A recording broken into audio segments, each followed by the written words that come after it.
بسم اللہ الرحمن الرحیم۔ السلام علیکم دوستو، دنیا بھر کی ون لائن خبروں میں آج آپ سنیں گے، لیکن اس سے پہلے اگر ہو سکے تو سبسکرائب اور لائک ضرور کر لیں، شکریہ۔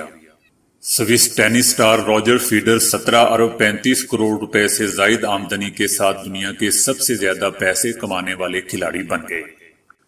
سوئس ٹینس سٹار اور 20 بار کے grand slam champion Roger feeder دنیا کے سب سے زیادہ معاوضہ لینے والے ایتھلیٹس کی فہرست میں شامل ہو گئے۔ پچھلے 12 مہینوں کے دوران Swiss tennis star Roger Federer کی کل آمدنی 106.3 ملین ڈالرز ہے۔ دوسری جانب سب سے زیادہ دولت کمانے والے عالمی ایتھلیٹس کی فہرست میں پرتگال کے star footballer Ronaldo 105 million dollar کے ساتھ دوسرے، جبکہ میسی 104 ملین ڈالر کے ساتھ تیسرے نمبر پر ہیں۔ دوستو، دونوں کھلاڑی پچھلے 4 سال کی فہرست میں 3 مرتبہ ٹاپ 5 میں رہ چکے ہیں۔ فہرست میں برازیلین فٹ بالر نیمار مجموعی طور پر 95.5 ملین ڈالر کے ساتھ چوتھے، جبکہ لاس اینجلس لیکرز کے NBA star لیبرون James 88.2 million dollar کے ساتھ 5ویں نمبر پر ہیں۔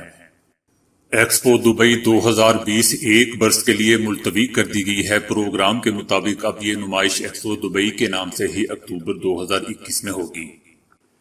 ایکسپو 2020 دبئی پہلی بار مشرق وسطی، افریقہ اور جنوبی ایشیا کے علاقے میں منعقد ہوگی۔ یہ عرب دنیا میں اپنی نوعیت کا سب سے بڑا ایونٹ ہوگا، جس میں 192 ممالک کے علاوہ بین الاقوامی کمپنیاں، تنظیمیں اور اکیڈمیاں شریک ہوں گی۔ امریکہ میں کورونا کے پھیلاؤ اور اس سے ہونے والے نقصان کی وجہ سے 42 لاکھ لوگ بے روزگار ہو گئے ہیں۔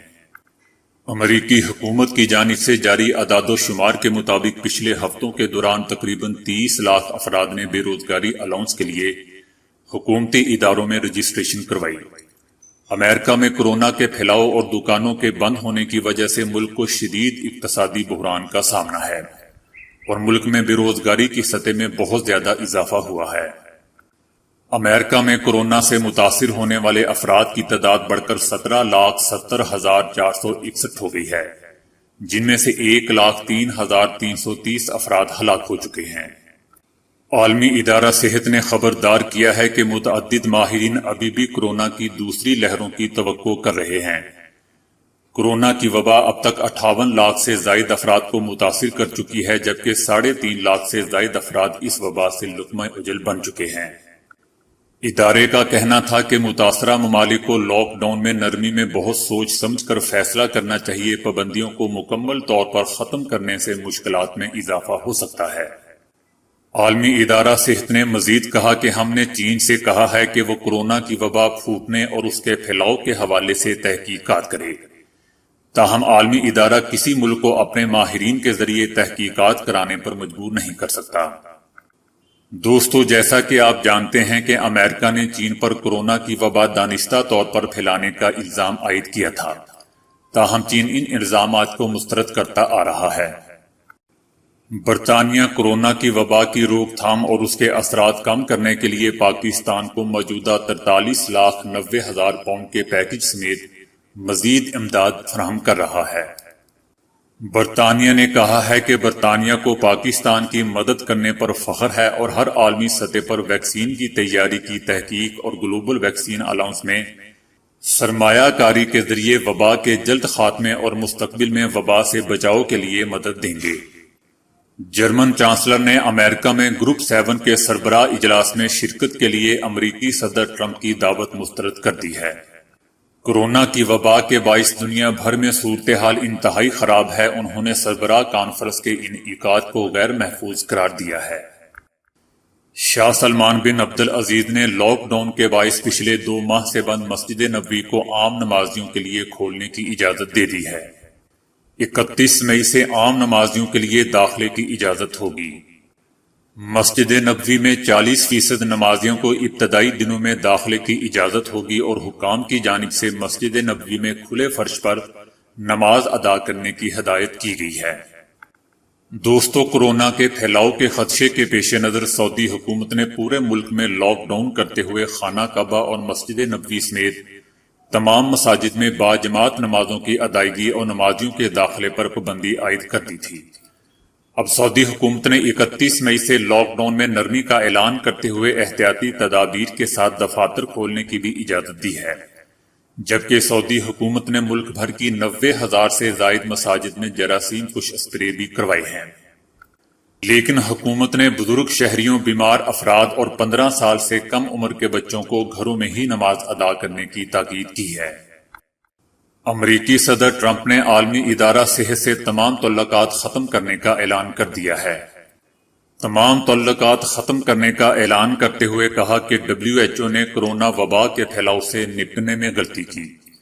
عالمی ادارہ صحت چین کے بہت قریب ہے۔ ٹرمپ نے کہا کہ امریکی فنڈز WHO کی بجائے عوامی صحت کے منصوبوں پر لگائیں گے۔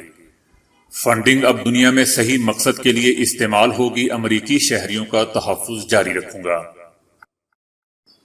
عالمی مالیاتی فنڈ IMF نے کہا ہے کہ کرونا کے باعث اس سال کے دوران عالمی معیشت 3% سے زیادہ سکڑے گی، لیکن اگلے سال کے دوران عالمی معیشت میں کچھ بہتری آنے کی توقع ہے۔ IMF نے کہا ہے کہ آئندہ مہینوں میں عالمی معیشت میں $9 ٹریلین لگانے کی ضرورت ہوگی، کیونکہ کرونا کی وجہ سے سرمایہ کاروں نے امرجنگ مارکیٹ میں $100 ارب سے زیادہ نکال لیے ہیں۔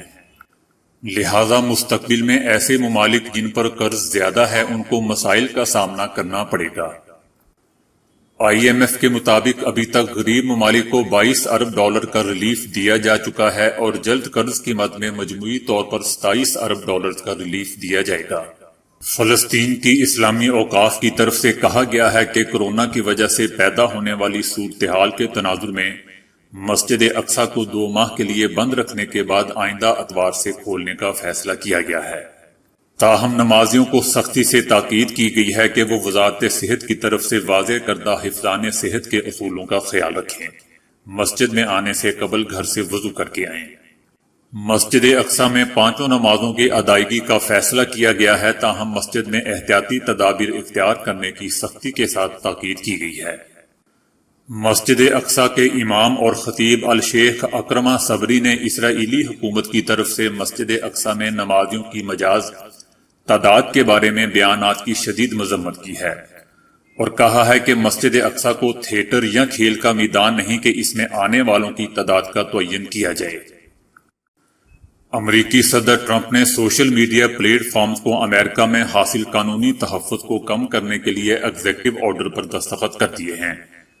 ایگزیکٹو آرڈر کی منظوری کے بعد امریکہ میں سوشل میڈیا کے نگراں ادارے فیس بک اور ٹویٹر سمیت آن لائن پلیٹ فارمز کے خلاف صارفین کا مواد بلاک کرنے یا اس میں ترمیم کرنے پر قانونی کارروائی کر سکیں گے۔ صدر ٹرمپ نے آرڈر پر دستخط کرتے ہوئے سوشل میڈیا پلیٹ فارمز پر الزام عائد کیا کہ انہیں لامحدود اختیارات حاصل ہیں۔ دوستو، ٹویٹر نے بدھ کو پوسٹل بیلٹ سے متعلق صدر ٹرمپ کی 2 ٹویٹس پر فیکٹ چیک کا لیبل چسپاں کیا تھا۔ ٹویٹر کے اس اقدام کو صدر ٹرمپ نے آزادی اظہار رائے کا گلا گھونٹنے کے مرتکب قرار دیا تھا اور کہا تھا کہ ٹویٹر امریکہ کے 2020 میں ہونے والے صدارتی الیکشن میں دخل اندازی کرنے کی کوشش کر رہا ہے۔ بھارتی حکام نے کہا ہے کہ وزیر اعظم نریندر مودی نے چین کے ساتھ سرحدی تنازع پر امریکی صدر ٹرمپ سے کوئی گفتگو نہیں کی۔ حکام نے کہا ہے کہ امریکی صدر ٹرمپ اور نریندر مودی کے درمیان آخری رابطہ 4 اپریل کو ہوا تھا، جس میں کورونا کی دوا پر بات ہوئی تھی۔ دوسری جانب صدر ٹرمپ کا کہنا تھا کہ انہوں نے حالیہ دنوں میں بھارتی وزیر اعظم نریندر مودی سے بات کی تھی۔ امریکی صدر ٹرمپ نے مزید کہا تھا کہ بھارت سرحدی معاملے پر چین سے براہ راست رابطے میں ہوں۔ Pakistan Peoples Party Murtaza Bhutto group کے اوورسیز صدر چودھری حاجی محمد شریف نے مانچسٹر میں ذوالفقار علی بھٹو کی پوتی مرتضی بھٹو کی بیٹی فاطمہ بھٹو کی سالگرہ کا کیک کاٹنے کی تقریب منعقد کی۔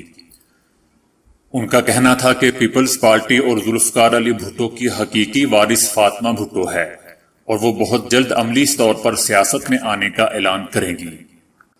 بین الاقوامی ادارہ برائے محنت ILO نے کہا ہے کہ کورونا لاک ڈاؤن کے باعث 29 سال سے کم عمر ہر 6واں شخص روزگار سے محروم ہو چکا ہے۔ اس وبا کے اثرات عشروں تک ان کے روزگار اور کیریئر کے انتخابات پر اثر انداز ہوتے رہیں گے۔